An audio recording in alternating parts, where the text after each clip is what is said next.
The story opens inside a remote Siberian prison buried deep beneath endless snow. After World War II, Soviet forces had captured numerous German soldiers and forced them into brutal labor, making them work day and night inside coal mines. The prison lacked heavy security, yet no one ever attempted to escape. Why? Because it was surrounded by snow stretching for thousands of kilometers, and the nearest town lay more than 14,000 kilometers away.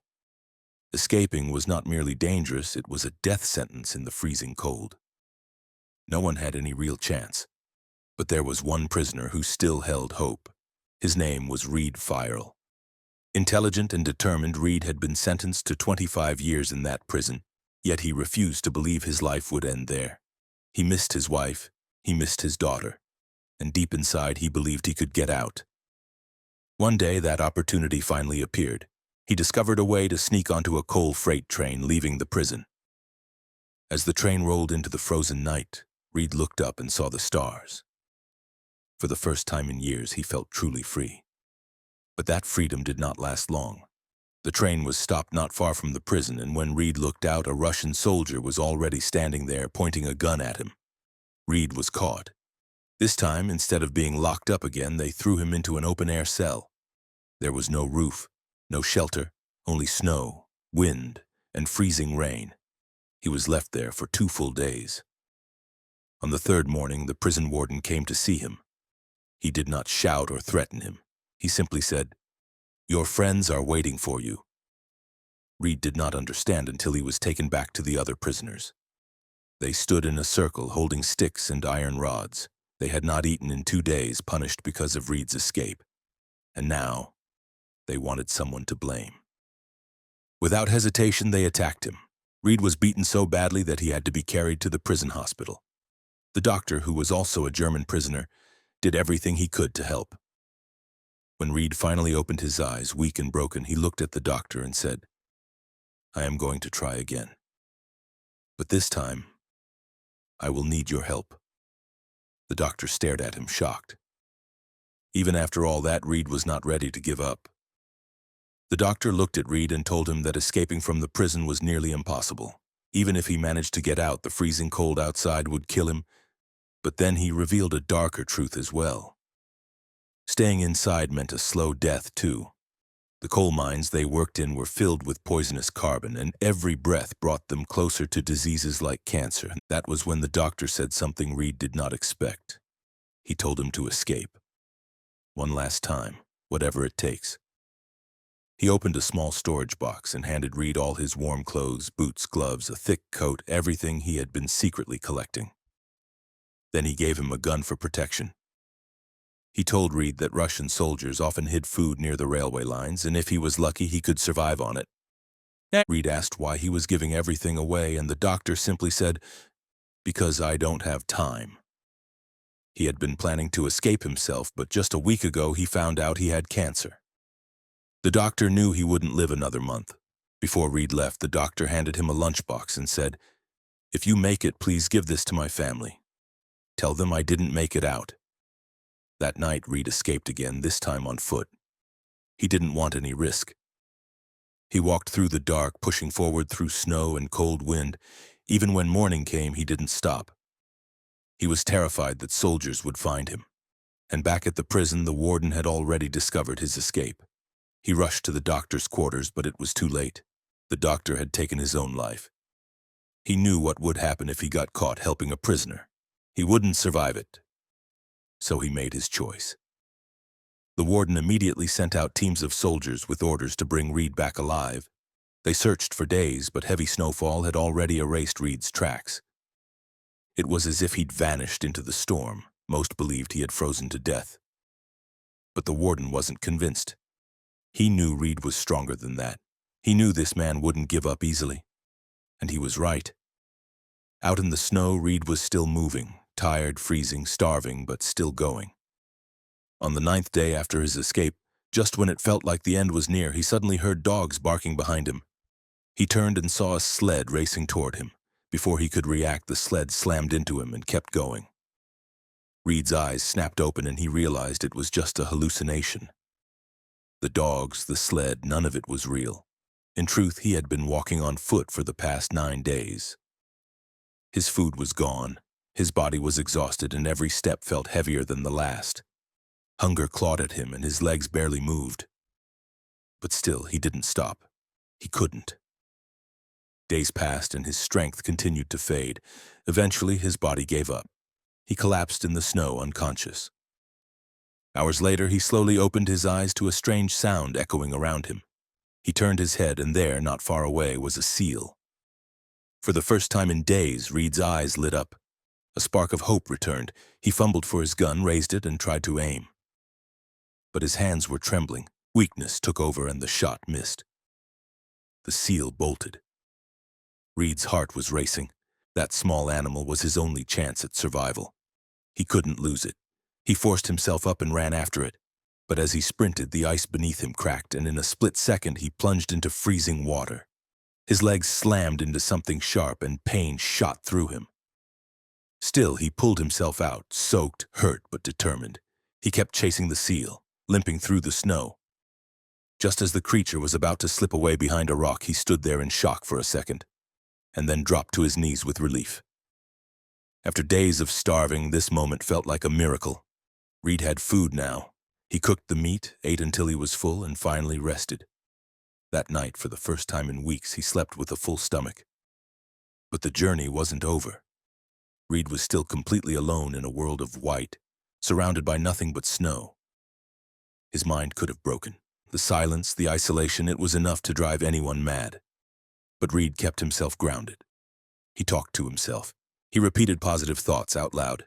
He reminded himself who he was and why he had to keep going. Every day he checked his direction using a compass, making sure he stayed on track. As weeks passed, then after nearly 2 months of walking, something unbelievable happened. He saw a tree, just a single small tree standing in the snow. But to Reed, it looked like a treasure.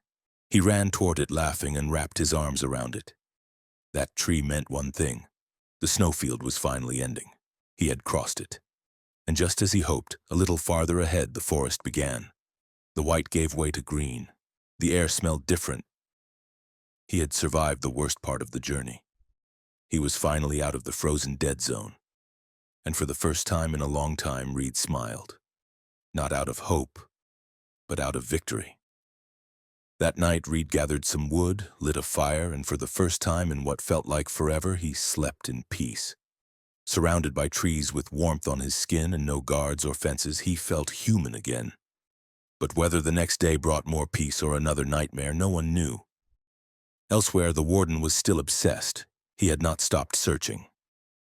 He expanded the search radius to 500 kilometers and ordered every soldier to find Reed dead or alive. Meanwhile, Reed was moving through the forest when suddenly, out of nowhere, a violent snowstorm hit. The wind howled through the trees. The storm was so powerful that even tall trees were being ripped from the ground. As Reed tried to push forward, one of those trees came crashing down and landed right on him. He would have died there, but luck hadn't fully abandoned him. That evening, 2 strangers were passing through the area searching for gold. They spotted Reed trapped under the tree unconscious and rushed to pull him out. They saved his life. From that moment, the 3 of them traveled together. For days, they fought through the snowy wilderness side by side. Eventually, they reached a river. To cross it, they built a makeshift wooden boat. As they floated across, the silence between them faded. They began sharing stories of their childhood, memories from lives that now felt far away. But the river had its own plans. The waves suddenly grew stronger. The boat started rocking. One of the men lost his balance and fell into the icy water. He didn't know how to swim. He was drowning. Without hesitation, Reed dove in after him. Struggling against the water, he grabbed the man and dragged him back to the shore, saving his life. But not everyone was so loyal. Their 3rd companion, the greedy one, didn't even look back. He left them behind, thinking they were dead. And when he reached their camp alone, he took the gold and claimed it for himself. Later, when Reed and the man he saved made it back to the tent, they found the greedy one waiting. The man who had almost drowned looked into the eyes of his so-called friend full of betrayal, and in a rage he pulled out a gun and shot him. After burying the body, Reed and the man packed up what was left and continued their journey. Months passed.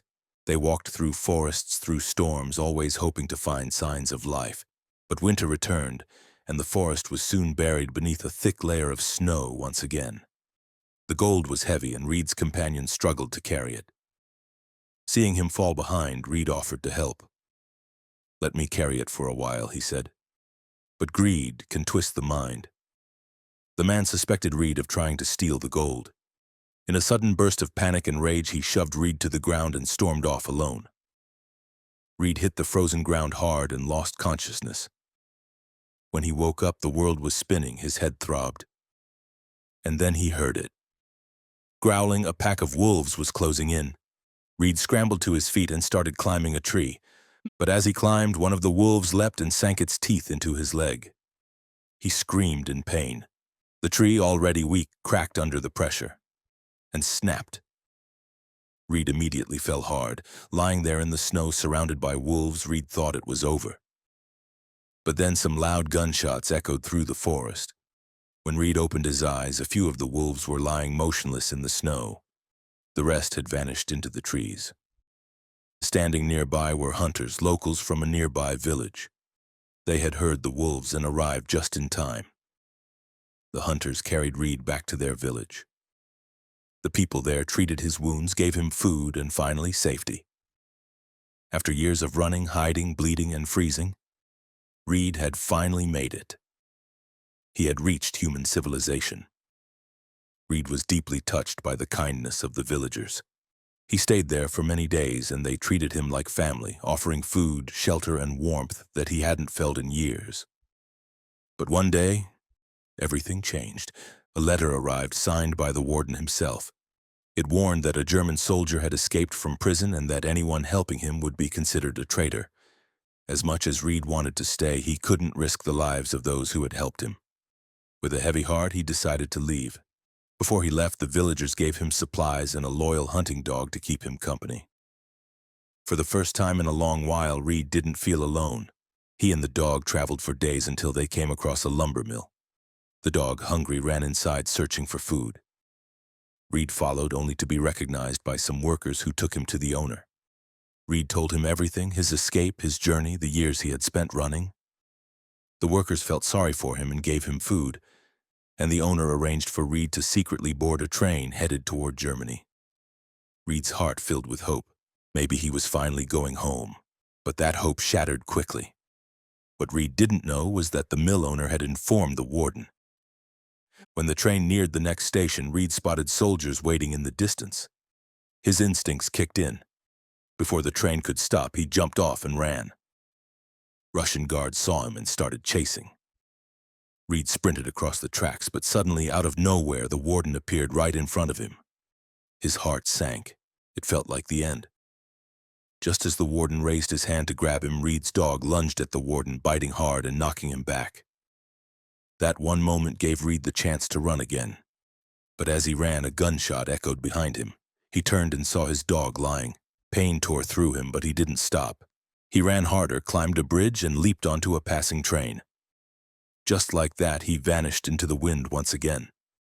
Years passed, and it was now 1952, 7 years since Reed had escaped prison. He was wandering through a village fair somewhere in Central Asia, tired and hungry. The smell of food pulled him toward a stall where 2 girls were selling pancakes. He wanted one more than anything, but his pockets were empty. As he turned away, heartbroken, one of the girls noticed. Without a word, she broke off a piece and handed it to him. Reed hesitated, then accepted it gratefully. He hadn't tasted kindness like that in a long time. Unnoticed by Reed, a man in the crowd had been watching the whole scene. A quiet observer, Jewish, older, thoughtful. When Reed later stepped into a nearby church to rest, the man silently followed him inside. That man in the church, he too had once been a prisoner. But instead of turning Reed in, he chose to help him. He quietly took Reed home, where for the first time in years, Reed looked at himself in a mirror and shaved. It was like shedding the past. The man even arranged a fake passport so Reed could finally cross the Russian border into Germany. Reed was overwhelmed by his kindness. Before leaving, he thanked the man with deep gratitude and set off on the final stretch of his journey. Weeks passed, and Reed finally reached the Russian border. He handed the fake passport to the soldier, his heart racing. What if they recognized him? What if they recognized the fake passport? But to his surprise, the soldier simply nodded and waved him through. Reed was stunned, and then he laughed. For the first time in years, it was a laugh of relief, of freedom. He continued walking, and soon he reached the bridge that led straight into Germany, his homeland, his freedom. But just as he reached the middle of the bridge, a blinding light hit his eyes. He froze. Standing in front of him was the warden. Reed looked back and realized he was still on Russian soil. It means if the warden wanted, he could arrest him right there. For a moment, it felt like everything had fallen apart again. Years of struggle, of pain, all about to be undone. But then, something completely unexpected happened. The warden stepped aside. He looked Reed in the eye and said, "This was a fight between two soldiers, me and you. And you won. Go live your life." Reed couldn't believe it, but this time he didn't run. He walked forward slowly with tears in his eyes and crossed the border into Germany. He was finally home. Soon after, he reached the place he had dreamed of every single day, his house. From a distance, he saw his wife and daughter leaving for church. He quietly followed them. At first, his daughter didn't notice, but something made her look back. And in that moment, she froze. Her eyes widened. She recognized him. Without a word, she ran into his arms. His wife soon joined, tears streaming down her face. The three of them embraced after years of pain, silence, and hope.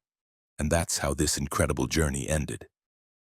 A true story of courage, survival, and the unbreakable will to live. If you liked this unbelievable real-life story, make sure to like and subscribe for more such amazing recaps.